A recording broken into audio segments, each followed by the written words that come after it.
شروع خدا کا نام لے کر جو بڑا مہربان نہایت رحم والا ہے۔ اے پیغمبر، جو عورت تم سے اپنے شوہر کے بارے میں بحث و جدال کرتی اور خدا سے شکایت رنج و ملال کرتی تھی، خدا نے اس کی التجا سن لی اور خدا تم دونوں کی گفتگو سن رہا تھا۔ کچھ شک نہیں کہ خدا سنتا دیکھتا ہے۔ جو لوگ تم میں سے اپنی عورتوں کو ماں کہہ دیتے ہیں وہ ان کی مائیں نہیں ہو جاتی، ان کی مائیں تو وہی ہیں جن کے بطن سے وہ پیدا ہوئے۔ بے شک وہ نامعقول اور جھوٹی بات کہتے ہیں، اور خدا بڑا معاف کرنے والا اور بخشنے والا ہے۔ اور جو لوگ اپنی بیویوں کو ماں کہہ بیٹھیں پھر اپنے قول سے رجوع کر لیں تو ان کو ہم بستر ہونے سے پہلے ایک غلام آزاد کرنا ضرور ہے۔ مومنو، اس حکم سے تم کو نصیحت کی جاتی ہے، اور جو کچھ تم کرتے ہو خدا اس سے خبردار ہے۔ جس کو غلام نہ ملے وہ مجامعت سے پہلے متواتر 2 مہینے کے روزے رکھے۔ جس کو اس کا بھی مقدور نہ ہو اسے 60 محتاجوں کو کھانا کھلانا چاہیے۔ یہ حکم اس لیے ہے کہ تم خدا اور رسول کے فرما بردار ہو جاؤ، اور یہ خدا کی حدیں ہیں، اور نہ ماننے والوں کے لیے درد دینے والا عذاب ہے۔ جو لوگ خدا اور اس کے رسول کی مخالفت کرتے ہیں وہ اسی طرح ذلیل کیے جائیں گے جس طرح ان سے پہلے لوگ ذلیل کیے گئے تھے۔ اور ہم نے صاف اور صریح آیتیں نازل کر دی ہیں۔ جو نہیں مانتے ان کو ذلت کا عذاب ہوگا۔ جس دن خدا ان سب کو جلا اٹھائے گا تو جو کام وہ کرتے رہے ان کو جتائے گا۔ خدا کو وہ سب کام یاد ہیں اور یہ ان کو بھول گئے ہیں، اور خدا ہر چیز سے واقف ہے۔ کیا تم کو معلوم نہیں کہ جو کچھ آسمانوں میں ہے اور جو کچھ زمین میں ہے خدا کو سب معلوم ہے؟ کسی جگہ 3 شخصوں کا مجمع اور کانوں میں صلاح مشورہ نہیں ہوتا مگر وہ ان میں چوتھا ہوتا ہے، اور نہ کہیں 5 کا مگر وہ ان میں چھٹا ہوتا ہے، اور نہ اس سے کم یا زیادہ مگر وہ ان کے ساتھ ہوتا ہے، خواہ وہ کہیں ہو۔ پھر جو کام یہ کرتے رہے قیامت کے دن وہ ایک ایک ان کو بتائے گا۔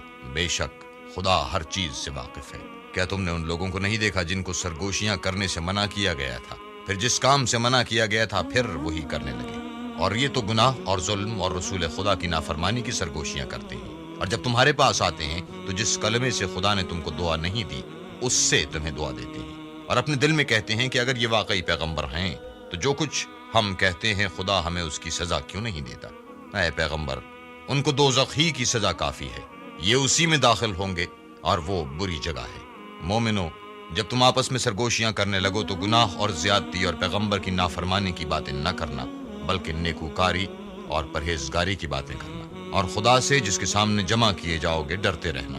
کافروں کی سرگوشیاں تو شیطان کی حرکات سے ہیں جو اس لیے کی جاتی ہیں کہ مومن ان سے غمناک ہوں، مگر خدا کے حکم کے سوا ان سے انہیں کچھ نقصان نہیں پہنچ سکتا۔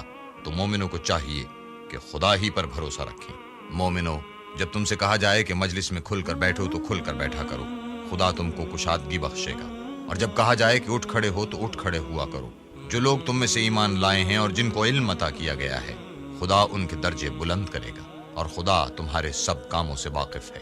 مومنو، جب تم پیغمبر کے کان میں کوئی بات کہو تو بات کہنے سے پہلے مساکین کو کچھ خیرات دے دیا کرو، یہ تمہارے لیے بہت بہتر اور پاکیزگی کی بات ہے۔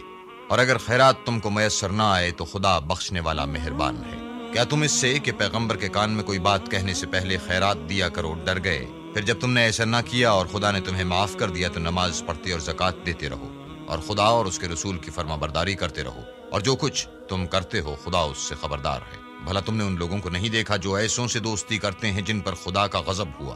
وہ نہ تم میں ہے نہ ان میں، اور جان بوجھ کر جھوٹی باتوں پر قسمیں کھاتے ہیں۔ خدا نے ان کے لیے سخت عذاب تیار کر رکھا ہے، یہ جو کچھ کرتے ہیں یقیناً برا ہے۔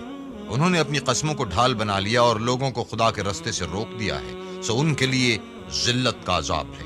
خدا کے عذاب کے سامنے نہ تو ان کا مال ہی کچھ کام آئے گا اور نہ اولاد ہی کچھ فائدہ دے گی۔ یہ لوگ اہل دوزخ ہیں، اس میں ہمیشہ جلتے رہیں گے۔ جس دن خدا ان سب کو جلا اٹھائے گا تو جس طرح تمہارے سامنے قسمیں کھاتے ہیں اسی طرح خدا کے سامنے قسمیں کھائیں گے، اور خیال کریں گے کہ ایسا کرنے سے کام لے نکلے ہیں۔ دیکھو، یہ جھوٹے اور برسر غلط ہیں۔ شیطان نے ان کو قابو میں کر لیا ہے اور خدا کی یاد ان کو بھلا دی ہے۔ یہ جماعت شیطان کا لشکر ہے، اور سن رکھو کہ شیطان کا لشکر نقصان اٹھانے والا ہے۔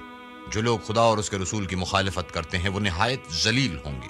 خدا کا حکم ناطق ہے کہ میں اور میرے پیغمبر ضرور غالب رہیں گے۔ بے شک خدا زوراور اور زبردست ہے۔